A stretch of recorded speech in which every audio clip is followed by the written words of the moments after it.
Back live at BC Place Stadium. If we can hold that shot, it wasn't too many weeks ago that people outside Vancouver were saying, "Who is this man?"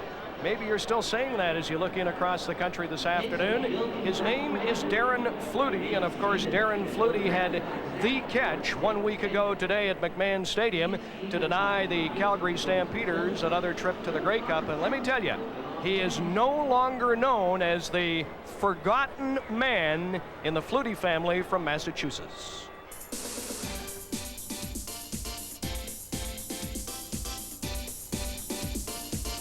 In the annals of American football, few moments match the drama of Doug Flutie's Hail Mary, the pass that beat Miami on the final play. It cinched the Heisman Trophy and immortalized a Boston College quarterback. 10 years later, the sequel.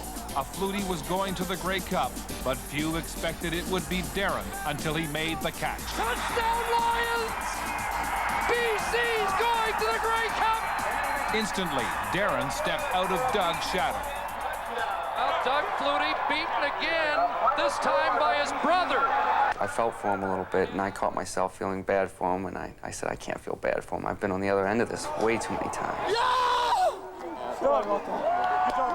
I was happy for him. You know, he put his name, his stamp on his career here in BC. That's a play that'll go down in their history, and he was a part of that team, and he was a big part of that team. He was the team MVP this year.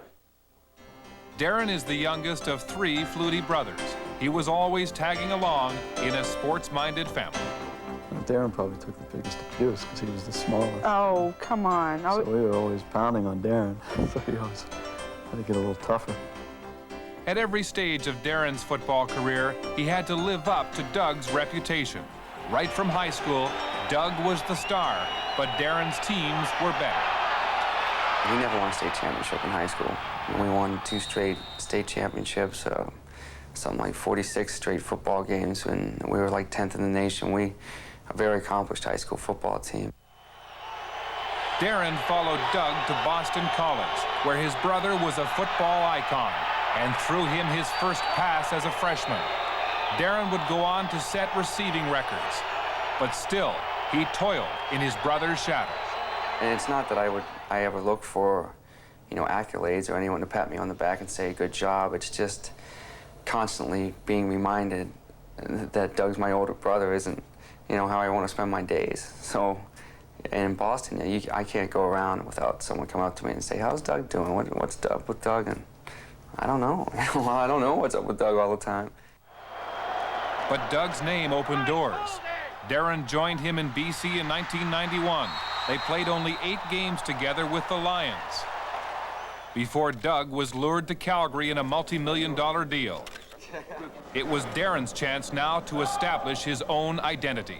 He went undefeated in high school, won 2 state championships. He's done set receiving records at Boston College. He's set receiving records in BC now, and still he's Doug Flutie's little brother. Oh, Darren's funny. You know, I mean, he's always worried about being released or being traded or whatever. The guy's one of the preeminent players in the game. I've never known anyone that worries more than he does. And, you know, maybe that's why he's the player that he is, because he doesn't leave anything to chance. But as chance would have it, Darren Flutie has more on his mind than a Grey Cup. His wife, Terry, is due to deliver their first child. That's my nightmare, that she goes into labor on Saturday, because I don't want to miss that for anything. I'm just too afraid, you know, something would go wrong and I wouldn't be there for her or for the child. So, yeah, that's a big concern of mine. I just feel like I can't miss that. Family comes first, even when it comes to football and teammates, even as the catch takes on legendary proportions. Darren basks in the glory, but he still harbors thoughts of rejoining Doug. I mean, he's not getting any younger. I'm not getting any younger, so I'd like to play maybe 1 year with him, but, you know, we're in the Grey Cup. Maybe he has to come to me instead of me going to all the teams he plays for.